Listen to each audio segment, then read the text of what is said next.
tous d'être venus au LSES pour le débat gouvernemental.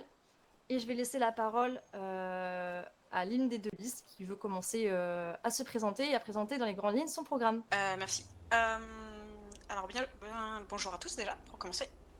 Donc pour vous présenter un peu notre programme il s'articule autour de 3 sujets particuliers qui nous tiennent particulièrement à cœur. Le premier, c'est tout un aspect judiciaire avec, on espère ramener en fait une justice qui soit le plus équitable possible, qui permette à chacun de parler, de se défendre, de pouvoir faire entendre sa voix. Dans ce qu'on propose, on veut notamment revaloriser la fonction d'avocat, essayer de leur donner plus de poids dans l'appareil judiciaire actuel.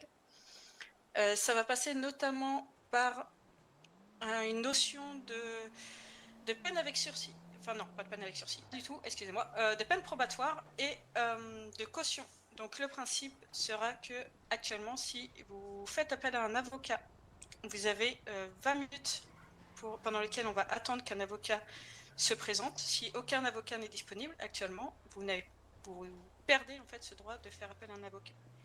Donc nous, ce que nous souhaitons mettre en place, c'est un système qui permette aux personnes qui font appel à un avocat ou qui souhaitent faire recours, ça marchera aussi, de pouvoir être en quelque sorte en liberté conditionnelle, donc avec le paiement d'une caution, avec également ce qu'on appelle un sursis probatoire, donc différentes conditions à remplir, afin de pouvoir continuer à bénéficier de ce droit d'avoir un avocat. Et il devra se présenter ensuite à son jugement dans les 48 heures avec un avocat pour subir son jugement et avoir sa condamnation.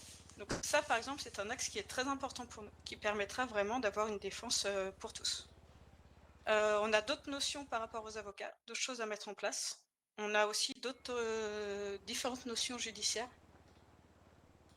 qui sont un peu longues à détailler, mais dans la globalité, voilà, on veut essayer de cadrer les choses un maximum, alors en gardant une certaine souplesse. Le but, c'est pas que tout soit écrit, que tout soit entre des barrières et qu'on ne puisse plus rien toucher et ne plus adapter les choses à chaque situation.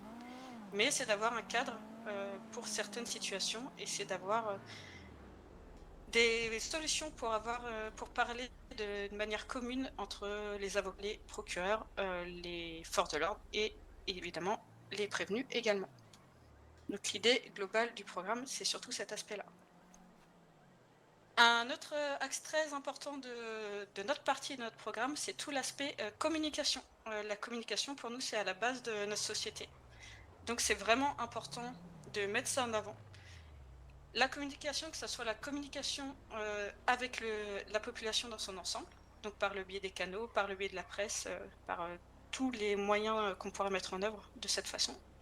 C'est aussi le fait d'entendre la voix de chacun, d'écouter la voix de chacun, quel que soit son statut social, quelle que soit son extraction, de pouvoir vraiment donner la chance à tout le monde de s'adresser au gouvernement et de proposer que ça soit ses idées, que ça soit de poser ses questions ou simplement donner son opinion sur un sujet, sur une situation précise. Dans ce cadre-là, on veut mettre plusieurs choses en place. On veut mettre des sortes de tables rondes qui permettront de discuter de sujets politiques ou sociétaux précis avec que ce soit différents partis politiques ou l'ensemble de la population, ceux qui seront intéressés à participer. On veut aussi mettre en place ce qu'on a appelé une boîte à idées, qui sera de manière un peu plus large un moyen pour chacun de s'adresser au gouvernement, de soumettre, donc via un formulaire prédéfini, de soumettre ses idées, ses propositions et autres. Ça permettra notamment aux personnes qui ne peuvent pas être présentes en même temps que nous le serions, de pouvoir quand même s'adresser à nous et nous proposer des idées de manière assez complète, sans être limitées par les 250 caractères d'une messagerie d'entreprise. Et nous souhaiterions aussi, en fait, au-delà de cette boîte à idées, il y aura des comptes rendus réguliers de ce qui a été proposé à ce niveau-là, avec une réponse du gouvernement qui sera publiée, pour que chacun puisse prendre connaissance des choses qui ont été proposées et des réponses du gouvernement sur ces sujets.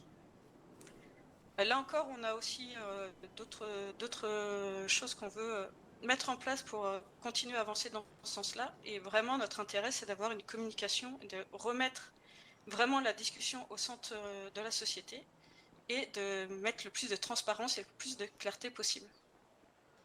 Et notre dernier axe, ça concerne tout ce qui va être ce que nous appelons les créateurs, donc toutes les personnes qui veulent créer, que ce soit une auto-entreprise, une micro-entreprise, une association ou simplement créer des événements ou qui ont des projets qui leur tiennent à cœur.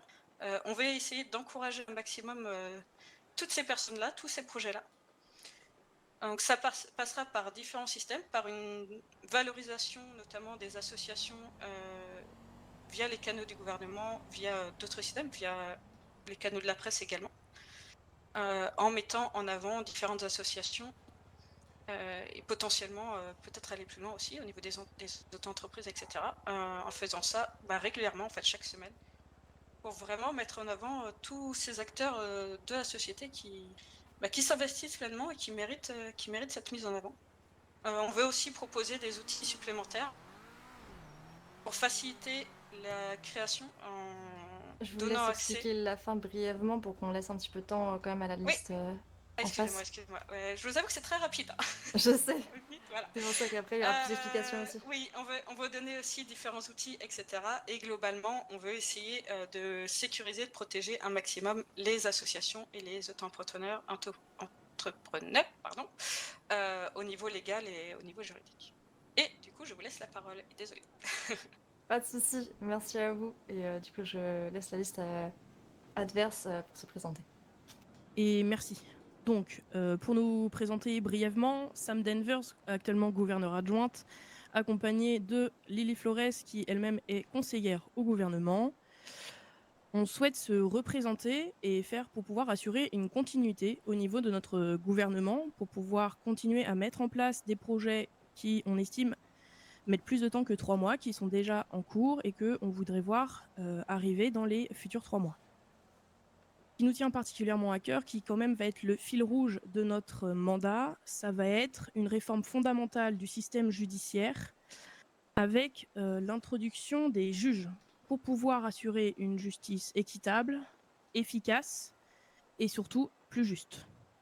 Donc ça, on le détaillera plus en détail ensuite.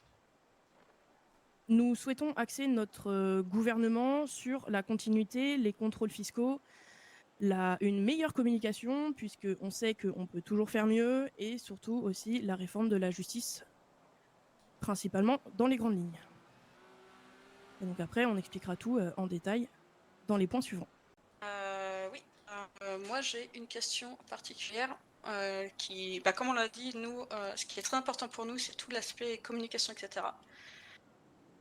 Vous dites que vous voulez continuer dans la ligne du précédent gouvernement et améliorer la communication, etc. Donc, j'aimerais savoir ce que vous allez mettre en œuvre. J'aimerais savoir qu'est-ce qui va prouver que vous allez vraiment améliorer cette communication, alors que durant les 3 derniers mois du mandat, c'est vraiment une lacune qu'avait le gouvernement, en tout cas de mon point de vue, de notre opinion. Donc j'aimerais savoir si vous avez des choses précises à mettre en place, qu'est-ce qui peut nous garantir que vous allez vraiment tenir cet engagement. Merci pour la question. Qu'est-ce qui va faire qu'on va tenir notre engagement? C'est le fait que nous sommes tout à fait conscientes qu'on peut s'améliorer, que nous n'avons pas été parfaites, mais cela vient avec l'expérience, le travail, les efforts, les remontées.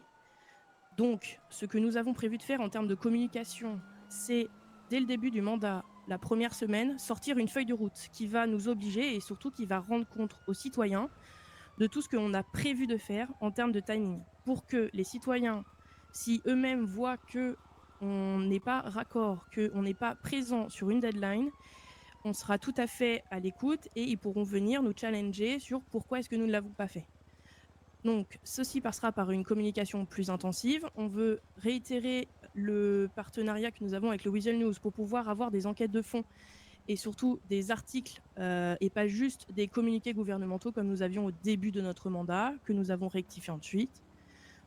La communication passera aussi par l'ouverture du LSAS minimum une fois par mois, voire plus, sur le fait d'avoir des portes ouvertes comme nous avons pu l'expérimenter la semaine dernière pour qu'à un moment précis, pendant une plage horaire de 2 à 3 heures, ou plus s'il le faut, le gouvernement soit totalement accessible à n'importe qui souhaite passer les portes et pouvoir nous poser toutes les questions qu'il le souhaite. C'est un engagement qu'on prend, on sait que nous n'avons pas été parfaites, on en est tout à fait conscience et on ne va chercher que à s'améliorer. En fait, je vois pas vraiment de garantie que vous allez mettre ça en place. Et globalement, dans l'idée de communication, si on regarde notamment l'interview que vous avez fait avec Lime, on se rend compte que vous parlez de ça. Vous parlez notamment que vous avez manqué de communication pendant l'état d'urgence, que vous n'avez pas expliqué pourquoi vous avez pris certaines décisions, pourquoi vous l'aviez augmenté, etc. Mais le fait est que vous ne donnez toujours pas de raison, vous ne communiquez toujours pas sur ce sujet et sur d'autres sujets. Votre question, je pense qu'on peut dire que notre mandat ne se limite pas, excusez-moi, aux 3 dernières semaines et à notre, comme vous le dites, manque de communication sur l'état d'urgence. Nous avons appris, on a essayé, nous avons fait des erreurs, nous ne sommes pas trop fiers ni trop égoïstes pour pouvoir l'avouer, nous en sommes conscientes, on veut faire mieux, on va faire mieux. On veut prendre des engagements dès le début de notre mandat, ce qui nous permettra que les citoyens puissent nous tenir responsables et que le programme puisse être respecté. Sur toute l'entièreté du programme que nous avions eu avec M. Sigbert, nous avons réalisé à peu près 99% de tout ce que nous voulions faire. Nous souhaitons donc que la communication puisse être améliorée et par les biais tout simples de pouvoir faire en sorte de donner les outils aux citoyens, de nous tenir responsables et de venir nous chercher si jamais nous ne répondons pas à leurs besoins. Pour étendre un peu cette idée, alors je reste toujours autour de cette idée-là, mais de manière un peu plus ciblée, vous avez dit aussi que vous souhaitiez notamment communiquer avec les autres partis, prendre des idées et débattre avec eux. Alors, première question, pourquoi vous ne l'avez pas fait vraiment ? Et également au moment de votre campagne. Et deuxième question, là, je me repose encore une fois sur M. Lime, sur tous ces sujets-là, pardon. Vous dites que vous voulez entendre les idées des autres, débattre, etc. Mais par exemple, pour ce qui est de notre programme, vous avez tiré des conclusions sur des mesures que nous souhaitons mettre en place. Vous avez fait votre analyse sans nous interroger auparavant, sans discuter avec nous, sans savoir ce que nous voulions réellement mettre en place, mais simplement en tirant vos propres conclusions à partir de quelques lignes. Donc, est-ce que, à ce niveau-là également, et discuter avec les gens, puisque de fait, en tout cas pour le moment, ce n'est pas le cas. Et c'est comme, encore une fois, c'est quelque chose qui nous tient particulièrement à cœur. Je pense que c'est quelque chose de très important pour la société. Pardon, non. Michel, pour la pardon. population dans son ensemble. Donc, est-ce qu'il y aura des réelles garanties ?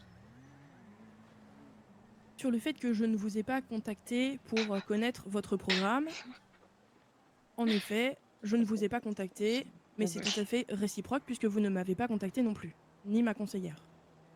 Alors, je me permets juste, je ne parlais pas du fait de contacter ou quoi, je me parlais du fait d'avoir des conclusions et d'avoir des analyses de choses que nous proposons, alors que ça ne correspond pas à ce que nous proposons, puisque vous n'avez pas posé les questions en amont.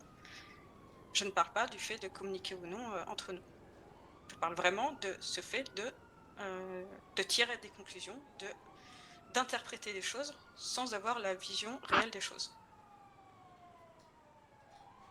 Donc si je résume bien, vous voulez qu'on sache, qu'on comprenne ce que veut dire votre programme, mais c'est pas grave si on vous contacte pas. Excusez-moi de pointer quand même cette petite erreur, ce serait quand même assez aberrant. Donc, alors, si je peux répondre et que vous évitiez de me couper la parole, s'il vous plaît, merci, je vous ai écouté. Donc, quelle garantie vous avez si ce n'est les citoyens ? Je pense que les citoyens ont suffisamment de jugeote et de réflexion d'intelligence pour être capables de venir nous dire quand est-ce que cela va pas. Nous avons eu pendant notre mandat plusieurs fois des citoyens qui sont venus nous voir, qui ont envoyé des messages entreprises pour dire quand est-ce que ça allait pas. Nous les avons reçus au maximum de nos possibilités.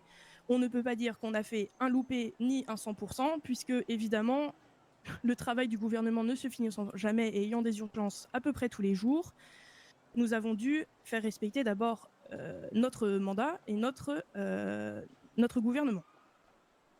Pour ce qui est de la table ronde des partis, jusqu'il y a 2 semaines, si je ne me trompe pas, votre parti n'existait pas. Je suis très contente et je suis fière que des gens se sentent suffisamment concernés par la politique pour faire un parti et aller jusqu'au gouvernemental. Et pour ça, je vous en remercie. Parce que je sais, de prime abord, que ce n'est pas facile. Donc déjà, merci à votre engagement. Ensuite, sur la table ronde des partis politiques, et ceci a toujours été au cœur de notre parti à nous, à ZAP, c'est le fait qu'on veut et on tient à ce qu'il y ait une pluralité des partis politiques sur l'île, que tout le monde a sa voix, que tout le monde a le droit d'avoir une voix, qu'elle soit entendue, et ceci, même les opposants politiques. Nous avons toujours déploré la création des partis politiques, puis leur fermeture à la suite d'une perte d'élection. Donc c'est pour ça que nous tenons à faire des tables rondes et à accentuer la communication avec les opposants politiques. Pour ce qui est de ne pas vous avoir contacté avant la campagne, il nous l'était interdit par la loi. Pendant la campagne, nous avons estimé que, en effet, peut-être à tort, que votre programme m'avait l'air suffisamment clair et précis pour que nous puissions avoir un avis dessus, comme vous avez pu avoir sur le nôtre, étant donné que vous non plus, vous n'êtes pas venu en débattre avec nous. Alors, je me permets de rectifier juste un point parce que c'est vraiment important à mes yeux de ne pas déformer ce que j'ai dit. Je n'ai pas dit que vous deviez ne pas communiquer avec nous et comprendre notre programme. J'ai simplement dit qu'il était important de discuter avec les gens et de ne pas tirer de conclusions hâtives et d'interprétations sans avoir la vision réelle des choses. Ce que vous avez fait, notamment en interprétant la façon de notre... nous voulions appliquer certaines des choses que nous souhaitons mettre en place, certaines de nos mesures, merci Joseph, j'avais plus le terme, alors que ça ne correspond pas à notre vision des choses. C'est simplement ça que je dis. Donc, pour nous, c'est important, avant de tirer des conclusions, avant de faire quoi que ce soit, de prendre le temps de débattre avec chacun. C'est simplement ça que je voulais dire. Et je vous remercie pour votre réponse. Et je vous remercie aussi pour le fait de donner de l'importance aux opposants politiques. Je pense aussi que c'est très important. Passons au sujet suivant. Bien sûr, bien sûr. Pour notre parti et pour surtout notre programme, nous avons un fil rouge qu'on va vouloir mettre en place pendant toute la durée de notre mandat. C'est un gros sujet, on le sait déjà qu'on se lance dans une tâche quelque peu difficile, challengeante, mais elle nous tient à cœur. On veut que sur cette île et dans notre État, il y ait une justice équitable, efficace et surtout impartiale. On veut introduire la notion de juge dans notre système judiciaire. Ce seraient des entités, des personnes tout à fait compétentes qui seraient employées par le gouvernement, mais sans lien hiérarchique, avec une juridiction de toutes les enquêtes, sauf celle de flag, mais sur toutes les enquêtes civiles, pénales, les enquêtes internes ou les enquêtes les longues enquêtes sorties par le BE. Excusez-moi. On veut que ces sujets soient apportés au bureau des juges par le bureau du procureur en tant qu'avocat de l'État contre lequel il y aurait une personne incriminée qui devra être accompagnée d'un avocat. Donc, on veut par cela remettre de l'importance aux avocats et surtout redonner le pouvoir premier au bureau du procureur qui est avocat de l'État. On ne veut pas non plus rallonger inutilement les procédures et le travail de nos forces de police. Donc, c'est pour cela que le fait de flag sera toujours gardé à la main du bureau du procureur et des agents. Cela, on ne veut pas le changer. Un juge devra être impartial, il devra être incorruptible et surtout, il devra être apolitique. Je m'explique. On veut le faire nommer par l'Assemblée des représentants. Il nous a été pointé que l'Assemblée des représentants représente 3 votes sur 5 comme étant politisés. Nous souhaitons donc augmenter ce pool de votes, ceci encore en débat et encore en projet, pour que la majorité des votes ne le soit pas politisée, ce qui permettrait que cette réunion d'assemblée supplémentaire puisse voter et nominer un juge tout à fait apolitique. Le juge aurait un mandat de 3 mois et il y aurait, pour l'instant, on pense, besoin de 2 juges avec chacun un mandat espacé de 1 mois et demi, ce qui permettrait qu'il ne serait soumis à aucun gouvernement. Il ne serait pas nommé par le gouvernement et il verrait plusieurs de ces gouvernements tournés, ce qui permettrait une meilleure justice, plus équitable et plus juste. Est-ce que Madame Johnson, vous avez souhaité réagir, apporter votre avis peut-être sur cette idée? Alors, sur le sujet du tribunal, effectivement, c'est un sujet qui, nous, forcément, nous paraît très intéressant. C'est des idées qui seraient évidemment intéressantes à mettre en place. Nous n'y avions pas forcément songé parce qu'effectivement, c'est quelque chose qui va demander beaucoup de temps et beaucoup d'implications. Et nous n'avions pas forcément la notion que c'était quelque chose de faisable, très sincèrement. Ça va en complémentarité avec notre désir d'améliorer le travail des avocats, etc. Donc, pour nous, c'est une idée qui est très intéressante, effectivement. Et c'est une idée, si jamais nous étions élus et que vous acceptiez de travailler avec nous, que nous aimerions beaucoup discuter avec vous et voir s'il y a moyen de la mettre en place dans tous les cas. Avez-vous quelque chose à répondre, Madame Danvers, face à cette proposition? Non, c'est bon. Non, c'est tout pour nous. Évidemment, on voudra demander l'avis à la population, à toutes les institutions et aux services administration et services politiques. Donc, on passera par des notions de sondage pour que vous puissiez donner votre avis, qu'on puisse vous donner aussi notre vision et surtout des premières versions de ces lois pour que vous puissiez déterminer par vous-même si c'est quelque chose qui vous intéresse. Et bonsoir à tous. Pour cette seconde partie, nous avons une question pour la liste maths. Et on aimerait bien plus d'explications quant à la mise en place de la notion de probation et de caution pour les prévenus, souhaitant faire appel à un avocat dans le cadre d'un recours, du coup, et en nous proposant un exemple, si possible. Voilà, merci. Monsieur Anderson, êtes-vous en capacité de répondre à la question? Alors, ça va C'est être bon, merci. parfait. J'ai récupéré. Désolé, Vous excusez-moi. avez pu entendre la question, Madame Johnson? Alors, je n'ai pas entendu dans son intégralité. Enfin, oui. Il était demandé Si, de si. donner un exemple ainsi que définir ce que vous entendez par approbation, caution, etc. Oui, très bien. Alors, comme je l'expliquais tout à l'heure en début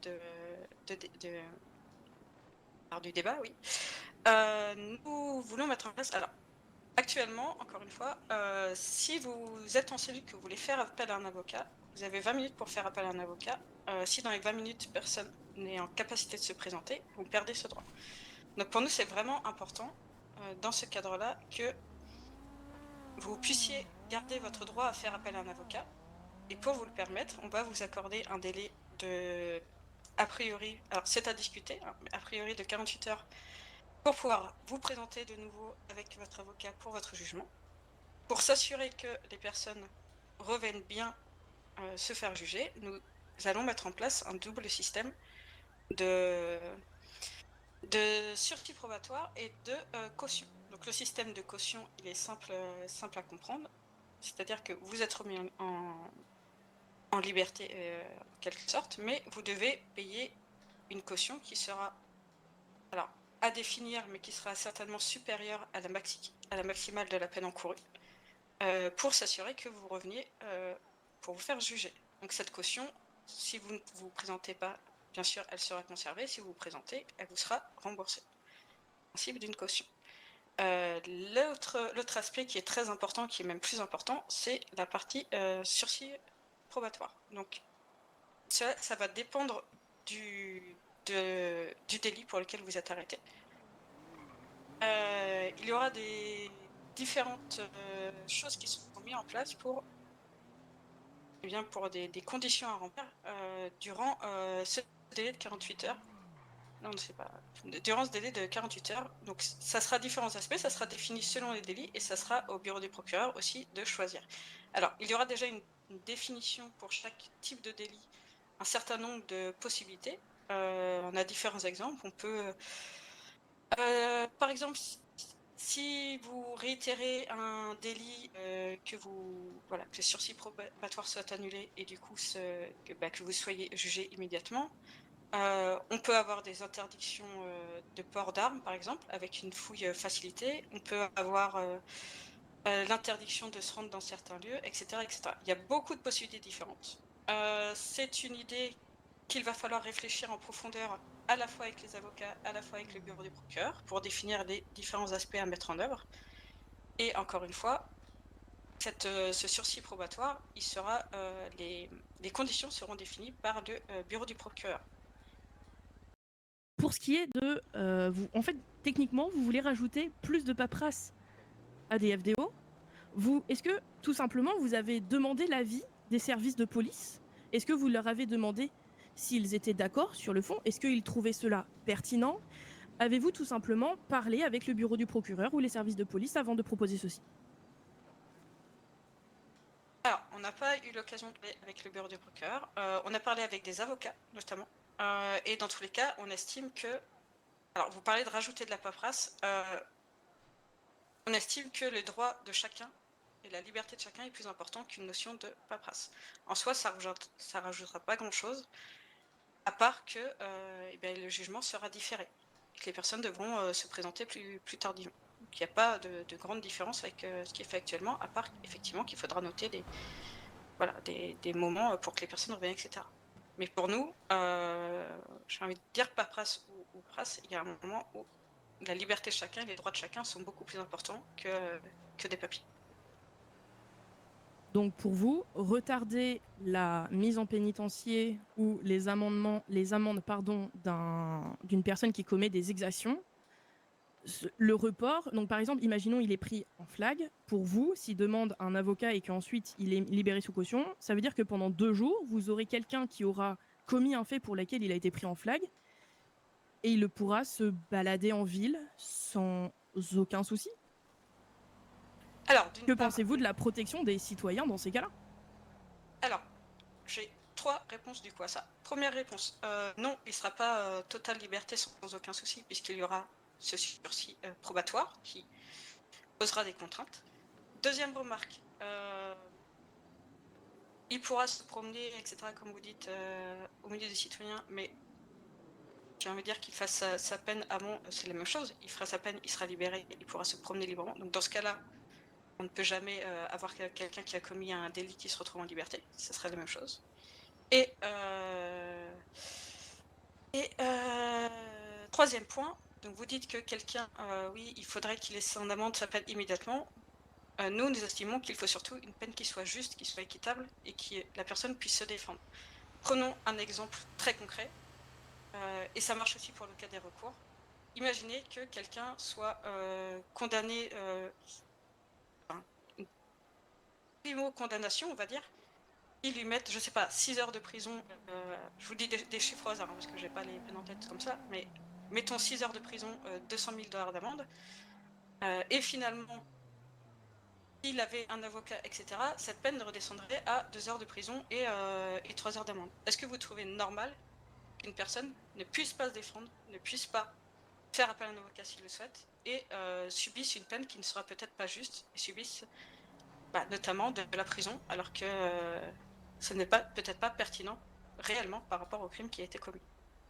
Et dans le cadre, parce que nous voulons mettre ça aussi dans le cadre des recours, de la même façon. Aujourd'hui, avec les recours, vous subissez votre condamnation, puis vous faites un recours, et dans le meilleur des cas, si vous êtes innocenté, vous aurez une compensation financière pour avoir été privé de liberté pendant un certain temps. Donc nous préférons avoir des personnes potentiellement coupables qui puissent avoir ce délai pour pouvoir se défendre correctement, et oui, être en liberté peut-être une journée de plus, que d'avoir des innocents qui se retrouvent en prison, simplement. Donc pour vous, faire travailler 2 fois les forces de l'ordre, c'est-à-dire la première fois les arrêter, puis passer le temps avec l'avocat, etc., les relâcher, entre guillemets, avec une caution ou une probation comme vous l'expliquez, et ensuite devoir tous les rappeler 2 jours plus tard, enfin X temps plus tard, pour vous, ce n'est pas rajouter inutilement du travail au FDO, ce n'est pas rajouter de la paperasse, et vous n'avez tout à fait pas répondu à ma question. Est-ce que vous avez posé la question au FDO? Si, je vous ai dit que nous n'avons pas encore posé cette question-là. Mais le travail des forces de l'ordre, c'est d'appliquer la loi de la manière juste. Si votre réponse à est-ce que on doit mettre quelqu'un en prison alors qu'il ne le mérite pas, pour éviter d'avoir de la paperasse aux forces de l'ordre. Excusez-moi, mais je ne trouve pas ça particulièrement pertinent. Pour moi, c'est plus important d'avoir une personne qui ne subisse pas une peine injuste que de donner un peu plus de travail aux forces de l'ordre. Et ce n'est pas du travail inutile, ce n'est pas de la paperasse inutile, c'est un moyen d'avoir des droits équitables pour tous, d'avoir des peines qui soient justes et des personnes qui soient aptes à se défendre correctement. Donc oui, peut-être demander un peu plus de temps, un peu plus d'investissement sur certains points, pour nous, c'est important. On voudrait revenir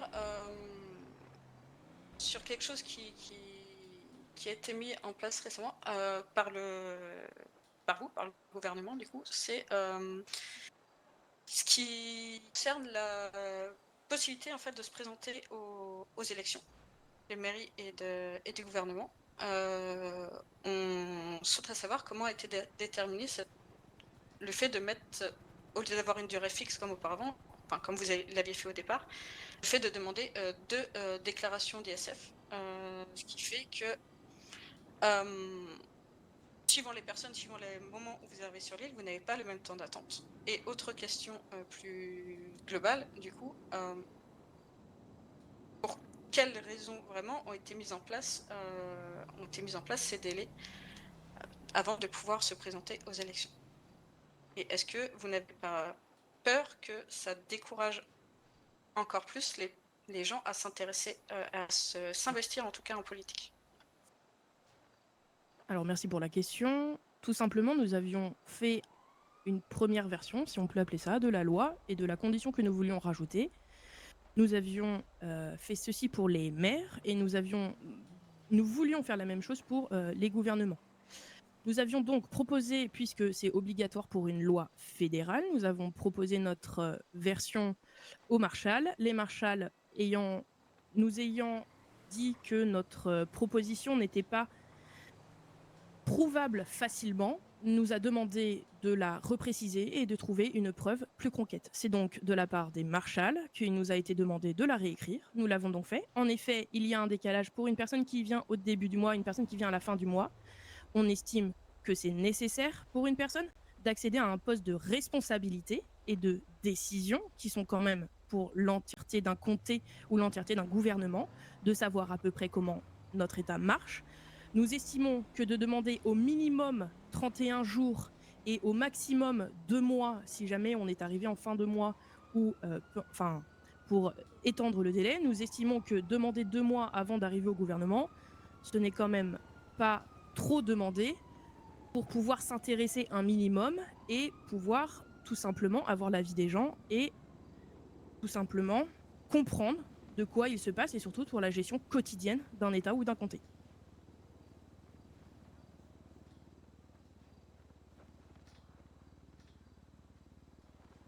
Vous avez une dernière. Quelque chose à ajouter encore pour le parti maths suite à ce qui vient d'être dit? Ou on passe à la suite?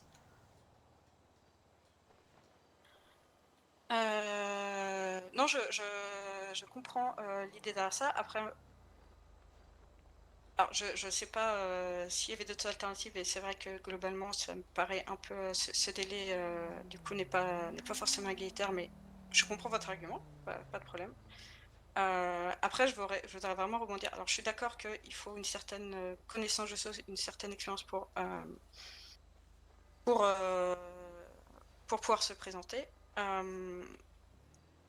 Mais je considère aussi qu'il est aussi important de donner cette ouverture politique et de permettre à chacun de s'intéresser, de s'investir et de potentiellement... Alors, je comprends votre argument d'avoir un minimum de recul, etc. Je pense qu'il y avait des alternatives qu'on pouvait... comment dire qu'on pouvait peut-être avoir, par exemple, une limitation sur une liste et pas par les personnes. Parce que nous estimons que le côté administratif, c'est important, mais le fait d'avoir des personnes qui s'investissent, qui sont récentes sur l'île, ça permet aussi d'avoir une nouvelle vision des choses, une nouvelle ouverture d'esprit. Et ça nous paraît tout aussi important. Donc, de manière générale, je trouve dommage de limiter à tous et j'aurais, je pense, trouvé ça plus intéressant de limiter ça à une liste. C'est-à-dire que sur la liste, qu'au moins une des 2 personnes de la liste ait cette expérience que vous dites, mais pas forcément les 2.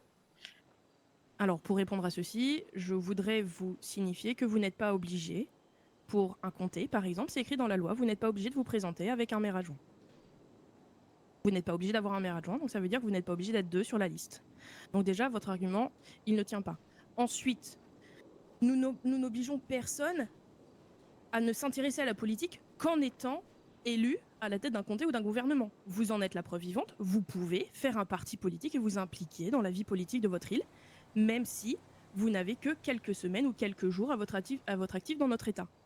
Nous ne voulons pas empêcher les gens de s'intéresser à la politique, nous voulons simplement que des personnes qui sont responsables de la vie d'autres, qui sont responsables de services civiques, aient un minimum d'informations, d'expérience, de contacts, pour pouvoir gérer au mieux.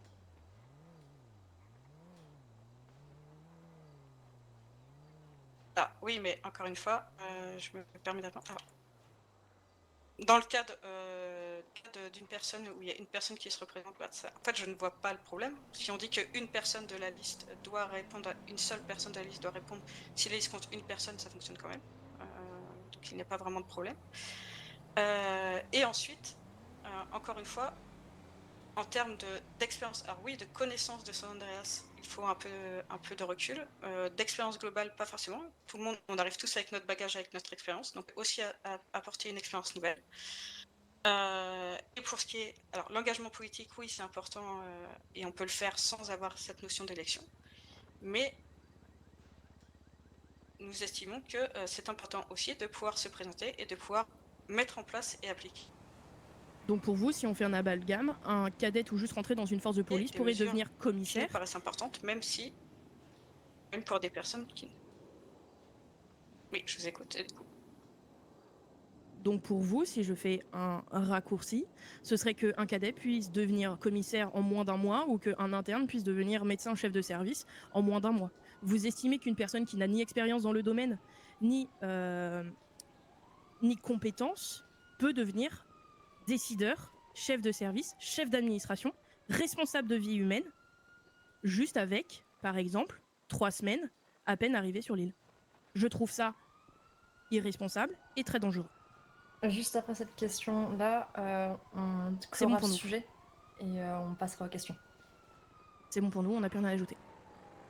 Est-ce que le parti man souhaite répondre juste à cette question? Oui. Alors 2 choses. Déjà, je pense que non, on ne peut pas comparer le travail d'un commissaire, d'un médecin avec celui d'un maire, etc. Parce que ce n'est pas du tout la même chose. Et dans le cadre, par exemple, d'un commissaire ou d'un shérif, ou peu importe, d'un chef de service des forces de l'ordre, effectivement, la connaissance du terrain précis est d'autant plus importante. D'autre part, là, vous parlez, oui, de quelques semaines. Enfin, en fait, la mesure que vous avez mise, ça reste la même chose, ça reste quelques semaines qui permettent à quelqu'un d'être élu. Donc votre argument, en soi, il tient pas forcément. Et encore une fois, on parle de compétences, etc. Je ne suis pas sûre que l'ancienneté et le fait d'être présent depuis un certain temps sur l'île nous rendent plus ou moins compétents. Je pense qu'il y a, en termes politiques, en termes d'élus ou non, je pense qu'il y a des gens qui sont là depuis très longtemps sur l'île qui ne sont pas intéressés par politique et qui ne veulent pas travailler dans ce domaine, qui n'auraient pas forcément les compétences. Et inversement, je pense qu'il y a des gens qui peuvent être arrivés récemment, qui ont déjà une expérience de leur côté, qui ne sont pas nés sur cette île, qui viennent d'ailleurs, qui ont leur propre expérience et qui peuvent apporter quelque chose. Et justement, encore une fois, apporter des choses nouvelles. Et en tout cas, dans notre cas, c'est aussi ce que nous essayons de faire. Mais encore une fois, l'expérience, c'est quelque chose, mais ce n'est pas forcément ce qui fait la compétence. Eh bien, je vous remercie pour tous ces sujets.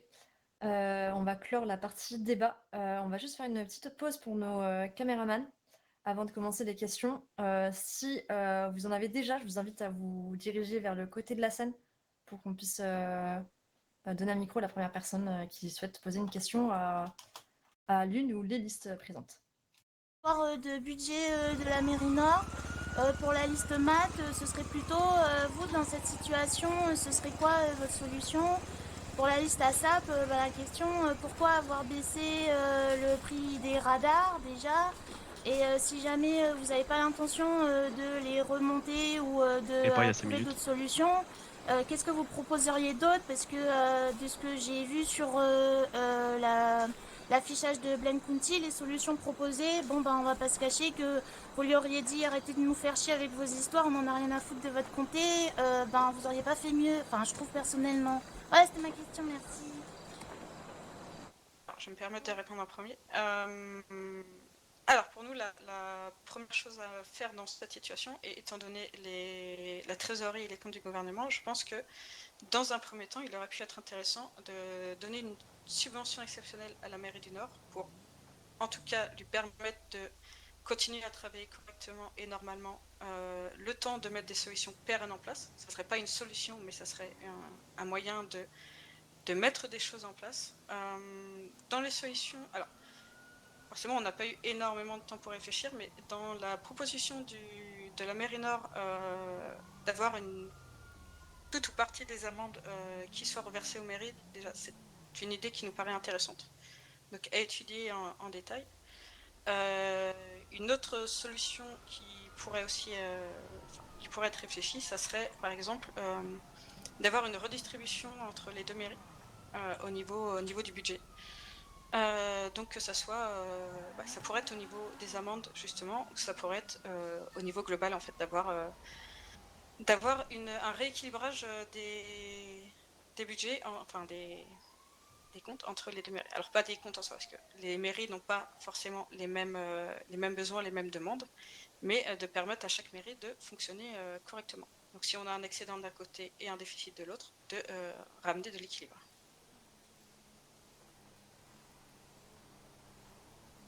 Pour la réponse pour ASAP.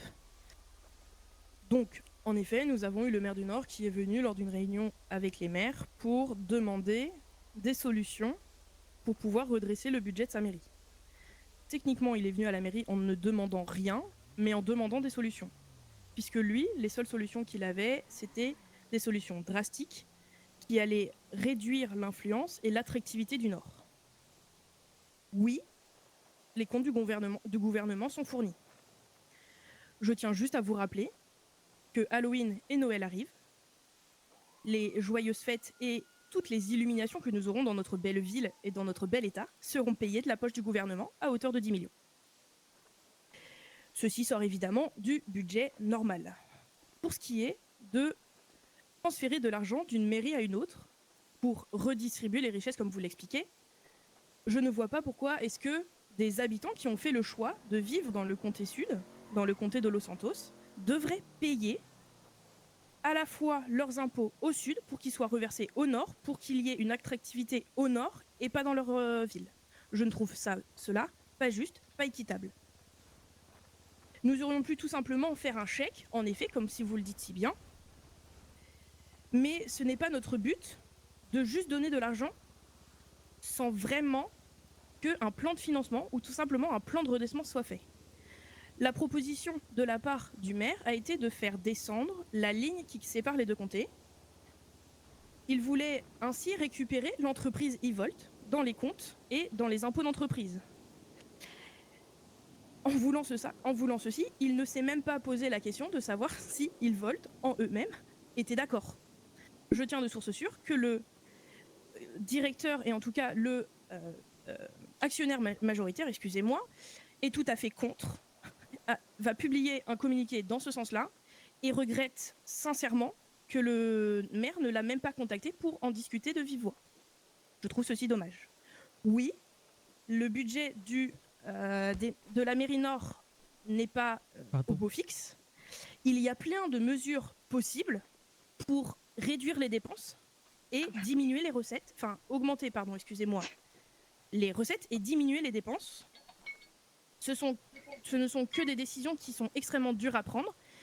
Je félicite le maire d'avoir su les prendre et de ne pas avoir, comme il me l'a dit, tout simplement attendu le mandat suivant. Merci pour ces deux réponses. On va pouvoir passer à la question suivante. Alors, je me permets de réagir quand même, si vous le Carter, permettez. c'est à vous. en quelques mots dans ce cas-là, vraiment, pour Ouais, vraiment très pouvoir passer rapidement. rapidement. Ouais. Je voulais juste souligner un point que vous avez dit. Si j'ai bien compris, vous estimez que garder un budget pour pouvoir payer des décorations est plus important que la vie des citoyens et la bonne Eh vie dans les bien, bonnes je conditions vous des invite citoyens de l'île. à regarder les marshals droit dans les yeux et leur dire non, je ne payerai pas la facture de décoration. Ah bah, très bien. Évidemment, je ne prends aucun plaisir à devoir débourser de la poche du gouvernement les impôts fédéraux que nous donnons tous les mois, les décorations de notre ville. C'est tout simplement de l'argent fédéral qu'il ne nous est pas possible de refuser de payer. Je vous laisserai bien évidemment, avec grand plaisir, dire non aux marshals. Eh bien, si ça doit être fait, ça sera fait en tout cas. Et je pense que les marshals et n'importe qui d'autre sont capables de comprendre qu'on peut avoir une budgétisation moindre pour permettre aux citoyens de son adresse de vivre dans les meilleures conditions et à la mairie de travailler dans les meilleures conditions. Eh bien, je laisse la deuxième personne venir sur scène pour poser sa question.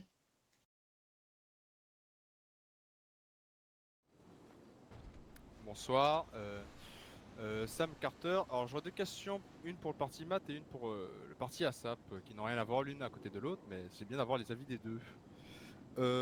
Pour ASAP, par rapport à la suggestion de stage de récupération de points, quel serait votre modus operandi ou bien tout ce qui se rapporte à à la version pratique de ce stage?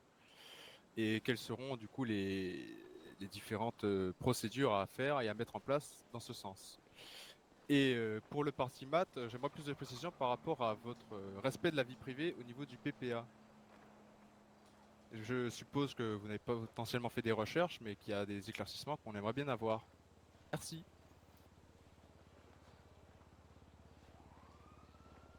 Alors du coup, je vais répondre pour le parti ASAP. Nous avons travaillé sur deux solutions possibles.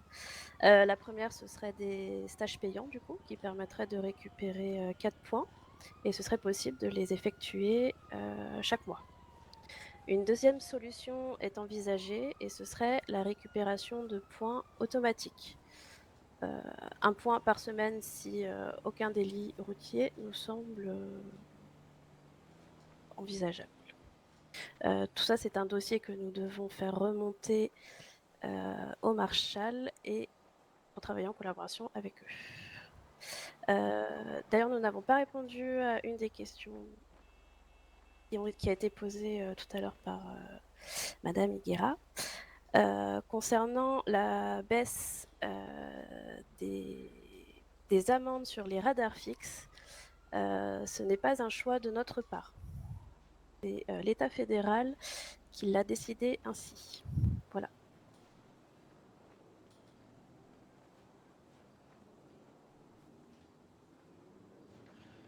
Et bonsoir à tous, je vais me permettre de répondre pour le parti maths. Donc concernant le respect de la vie privée du PPA, actuellement, ce sont les médecins qui vous reçoivent en premier lieu, et nous souhaiterions à juste titre que ce soit le travail des procureurs de vous recevoir, étant donné que ce sont eux qui valident ou invalident que la personne puisse passer son test psychologique. Pour moi, et pour le parti, un médecin n'a pas à donner le refus que le procureur donne au patient. C'est au procureur de le donner, et le procureur devrait donner que les validations au médecin.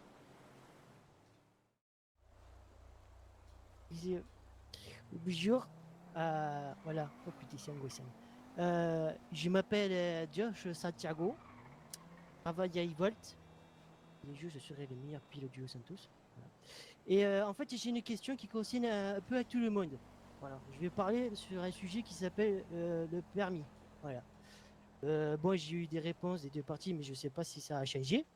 Voilà, actuellement, on a mis en place par le gouvernement comme quoi que si on n'a plus de permis, on a 24 heures d'interdiction de conduire. D'accord, je suis tout à fait d'accord sur ce point-là. Il n'y a pas de problème, c'est notre responsabilité. On est maître de notre véhicule, comme on dit. Mais par contre, depuis que la loi a été passée, moi je dis tout ouvertement et honnêtement, il me reste 3 points de permis. Depuis, je fais très attention depuis qu'il y a eu cette loi. Et depuis, voilà, j'aimerais savoir, si c'est possible, dans un futur proche, de trouver, d'avoir un moyen de faire une sorte de stage ou de récupération de permis, parce que là, je suis un petit peu angoissé parce qu'il me reste 3 points de mon permis, je fais très attention. Mais depuis, on n'a pas de solution pour récupérer des points de permis. Je lui demande si le dévolu qui sera au gouvernement, si ce point-là sera abordé ou si on pourra reparler ou pas. Mais bref, voilà. Et parce que là, honnêtement, il n'y a pas de solution. En gros, il nous reste 3 points, il nous reste 3 points. Et je me demande s'il y a, s'il y a une solution voilà, pour un honnête citoyen pour récupérer ses points de permis. Voilà. Je vous remercie beaucoup. Putain, c'est angoissant quand même. Merci monsieur pour votre question. Donc en effet, c'est dans notre programme. Nous souhaitons pouvoir faire un dossier pour pouvoir faire soit des stages de récupération de points, soit des récupérations de points passifs si jamais vous ne commettez pas un délit routier pendant un certain temps.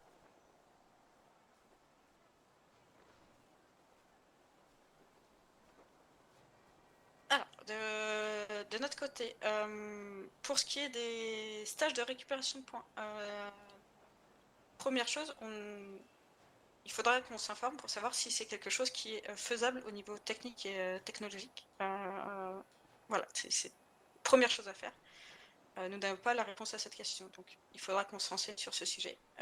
Si nous, de notre côté, nous mettions cela en place, on pense faire ça par le biais d'une sorte alors pas mon diplôme, mais un peu le même fonctionnement que ce que vous avez à l'université. Donc quelque chose d'écrit, des questions auxquelles il faudra répondre et valider un questionnaire complet pour obtenir des points supplémentaires sur votre permis. Donc des points, voilà, récupérer 1 ou 2 points. C'est quelque chose qui sera limité en nombre de fois faisable dans le temps. Encore une fois, c'est quelque chose qu'il faudra définir parce que nous n'y avions pas réfléchi encore complètement et n'étant pas sûr que ce soit faisable. Donc ça pourrait être par exemple récupérer 2 points chaque mois au maximum. C'est quelque chose qui serait fait, qui serait pour le coup totalement gratuit, parce que nous estimons que quand vous perdez des points, vous avez déjà en fait une amende que vous payez, vous avez déjà cette perte de points. Et du coup, nous ne voulons pas mettre une sorte de sanction supplémentaire, mais au contraire que les gens puissent avoir ce droit et cette possibilité de récupérer des points et si elles répondent correctement aux questions du stage et si elles conduisent ensuite correctement, bien sûr, on va récupérer pour ne pas perdre leur permis.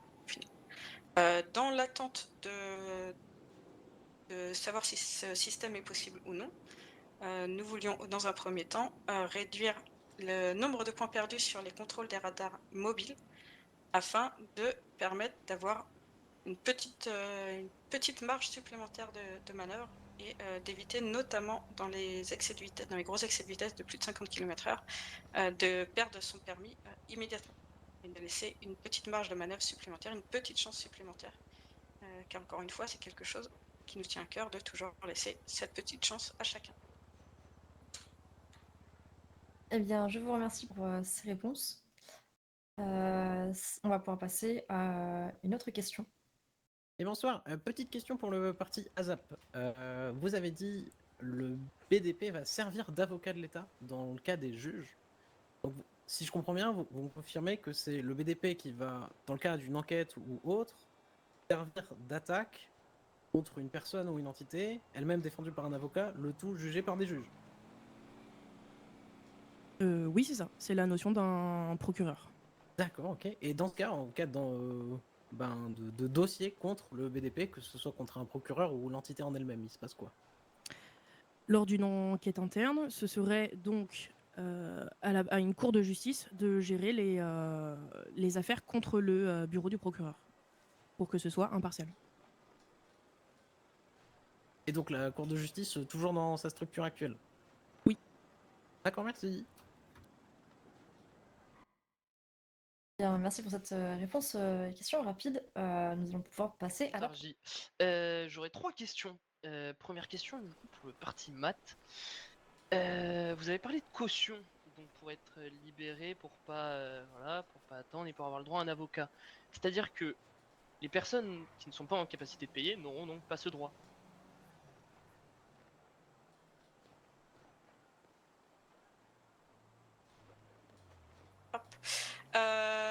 Non, en fait, les notions de caution et de sursis probatoire sont complémentaires. En fait.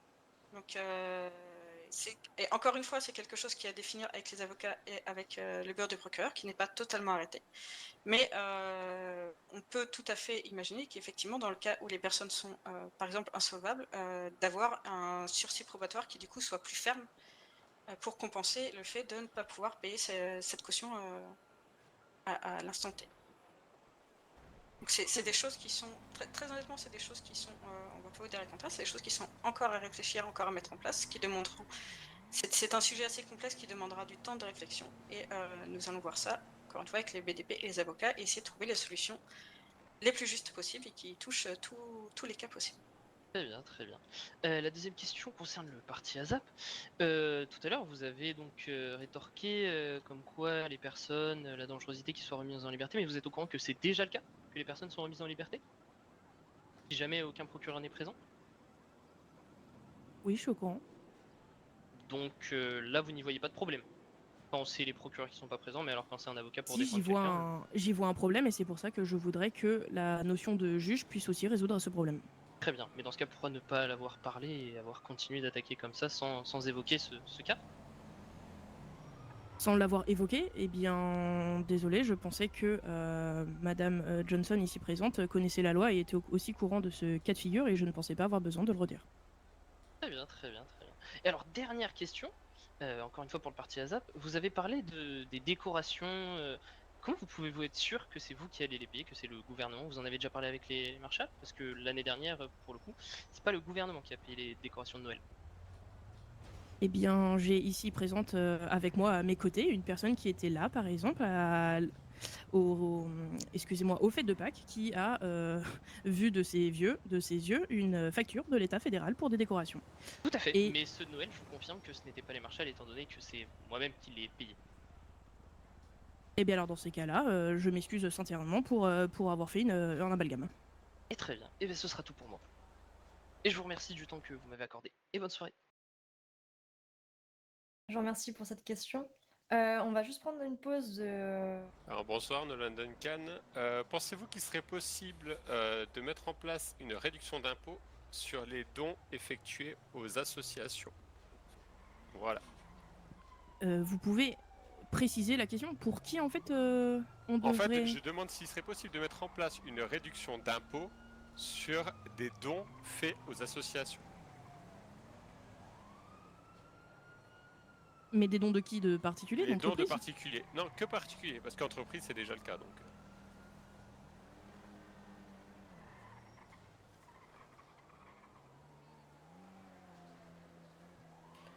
Pour l'instant, les outils qui sont à la disposition du gouvernement ne permettent pas de faire une réduction d'impôt, donc il faudrait pouvoir en discuter et mettre en place des outils ou tout simplement des procédures pour le faire.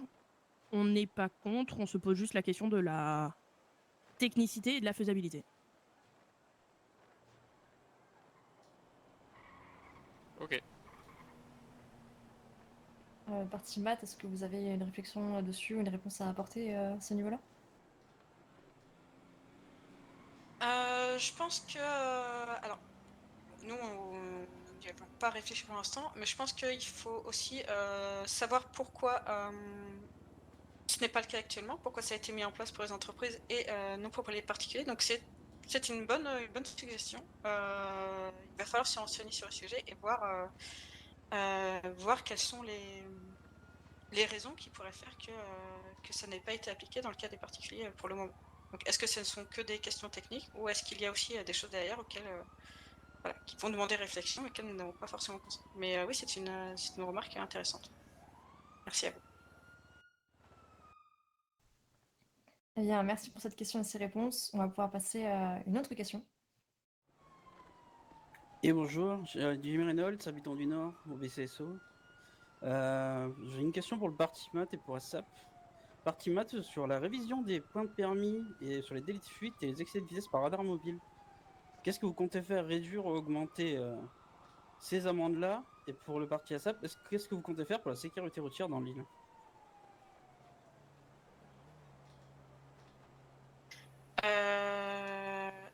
comme on l'a dit un peu tout à l'heure, nous, on aimerait réajuster un peu la perte de points pour qu'elle soit moins...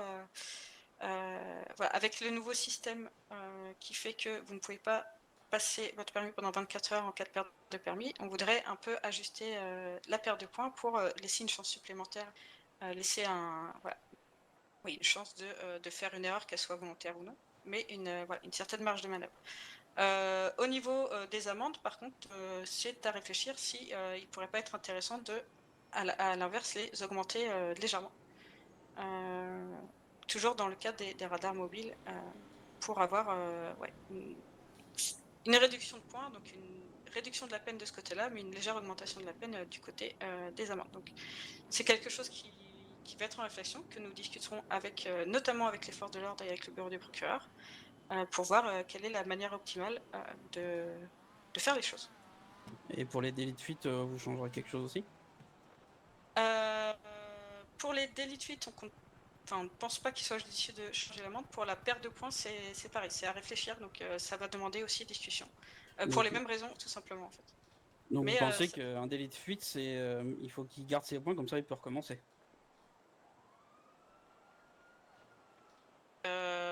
Non, c'est pas dans ce sens-là. C'est dans le sens, encore une fois, d'avoir cette notion de marge de manœuvre, de chance supplémentaire donnée. Et encore une fois, c'est quelque chose qui va être en réflexion avec les forces de l'ordre, avec le bureau du procureur. Mais oui, ça nous paraît intéressant d'avoir cette marge de manœuvre supplémentaire.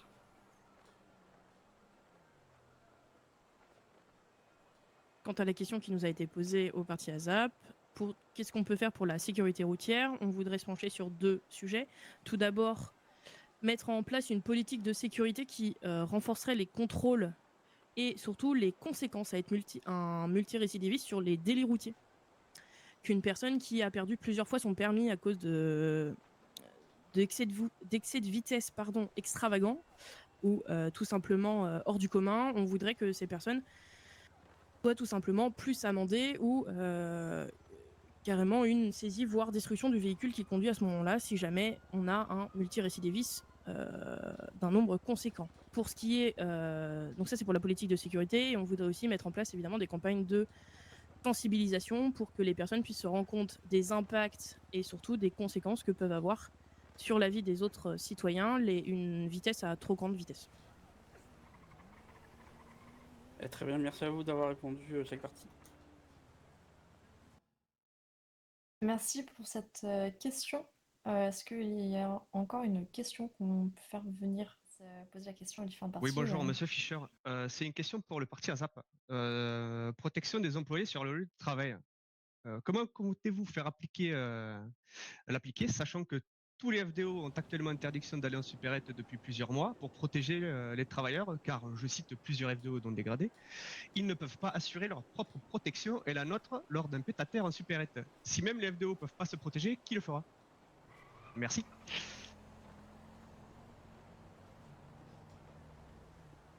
Merci pour votre question. Pardon, oui. Comment assurer votre protection? Malheureusement, ça fait partie du seul point du mandat précédent que nous n'avons pas complètement mis en place. Nous sommes pour parler avec les patrons pour des refontes de cadastre pour pouvoir être plus à même de délimiter les surfaces de travail et que les forces de l'ordre soient plus au courant de où sont les employés à peu près stationnaires. Évidemment, ce sera une discussion qui devrait être engagée avec les services des forces de l'ordre pour qu'on puisse réinstaurer en toute sécurité les visites en supérette ou autres lieux de travail. Donc ça, ce sera de notre travail de se concerter avec les forces de l'ordre et ensuite d'en sortir une politique de sécurité et surtout des directives qu'ils devront ensuite appliquer. Oui, bonsoir, c'est encore moi, je suis Nigara pour la deuxième question. C'est pour la liste ASAP la question. Déjà, merci d'avoir répondu à ma première question et d'avoir confirmé que pour vous, il n'y a pas de problème si les entreprises et les habitants du Nord payent plus de taxes que le Sud. Ma question porte sur les juges. Du coup, est-ce qu'il va y avoir suffisamment de travail pour un juge? Parce que bon, si c'est pour payer un gars 500 balles du quart d'heure pour juger 2 trucs la semaine, Ça me semble pas très intéressant ni rentable cette histoire. Voilà, c'est ça ma question. Merci. Pour en avoir discuté avec le bureau de procureur, nous estimons que la charge de travail sera suffisante pour 2 personnes.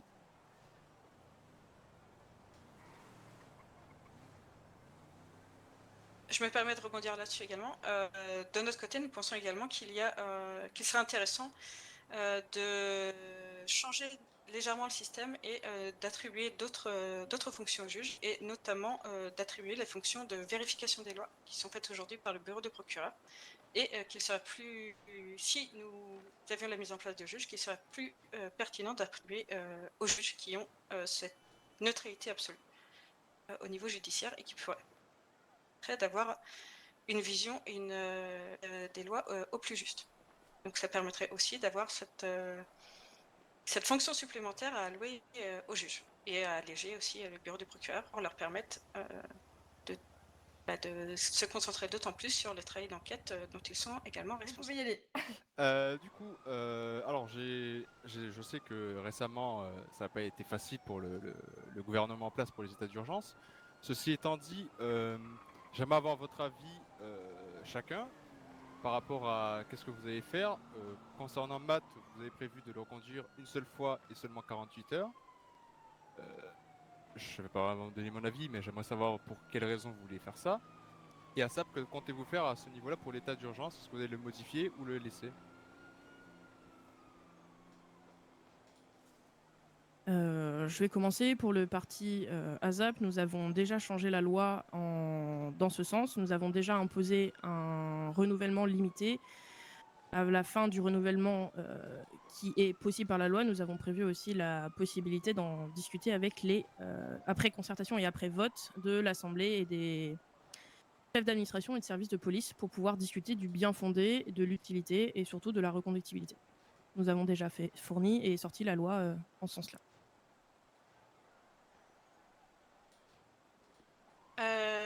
Et du coup, j'ai un peu la même réponse. La loi a déjà été changée. Ce qui a été fait correspond à peu près à la vision que nous voulions mettre en place également. D'autant plus que, comme vous l'avez dit, nous n'avions pas encore eu la possibilité et le temps d'en discuter avec les forces de l'ordre, le bureau du procureur. Donc cette loi actuellement, dans l'ensemble, nous convient. Peut-être à voir s'il y aura dans le futur des choses à ajuster ou non.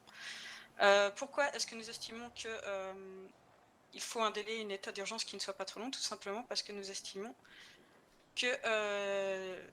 alors, il y a deux choses. La première chose, c'est le fait que si vous maintenez ce type de situation trop longtemps, d'une part, ça devient une sorte de norme, donc elle perd énormément en efficacité, puisque les criminels, en l'occurrence, s'y habituent et n'y font plus autant attention. D'autre part, ça reste quand même des mesures qui sont extrêmement strictes, qui sont notamment des mesures de privation de liberté pour l'ensemble de la population. Et on ne peut pas maintenir ce type de situation trop longtemps. Nous sommes dans un état de droit, nous ne sommes pas dans un état policier, dans un état militaire. Et il est important de conserver le droit et la liberté de chacun. Nous estimons aussi que d'avoir de toute façon un état d'urgence, s'il ne fait pas effet après une certaine période, donc une durée de, en l'occurrence, donc 2 fois 48 heures par exemple, c'est que c'est une mesure qui n'est pas forcément la plus optimale et qu'il faut essayer de tenter d'autres choses, que ce n'est pas forcément ce qui fonctionnera.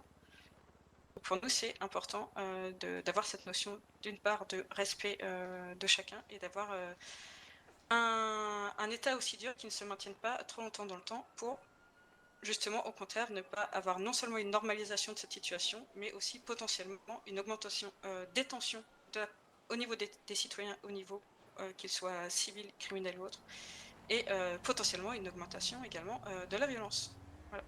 Du côté de Matt, nous estimons que plus vous prenez des mesures répressives, et plus vous augmentez la violence que vous aurez en réponse. Et c'est quelque chose qui a déjà été prouvé dans l'histoire et qui, je le pense, a déjà été prouvé aussi dans l'histoire de San Andreas. Eh bien, merci pour ces réponses. Est-ce qu'il y a une dernière question du public pour le débat de ce soir?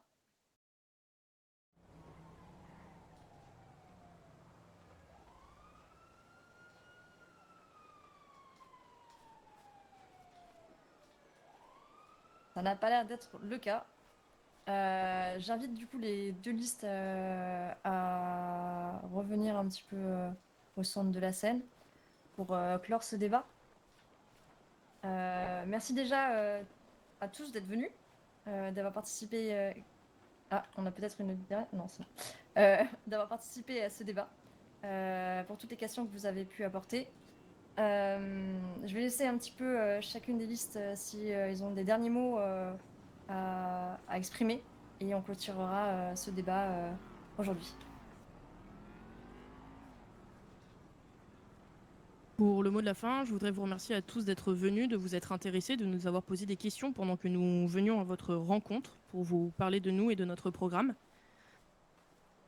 Je vous demanderai juste d'aller voter. Votre voix a une importance.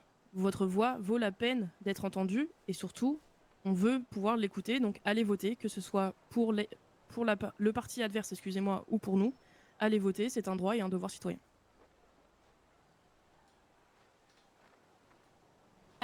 Alors évidemment, je voudrais remercier également tout le monde d'être venu, d'avoir participé. C'est voilà, je pense quelque chose de très important.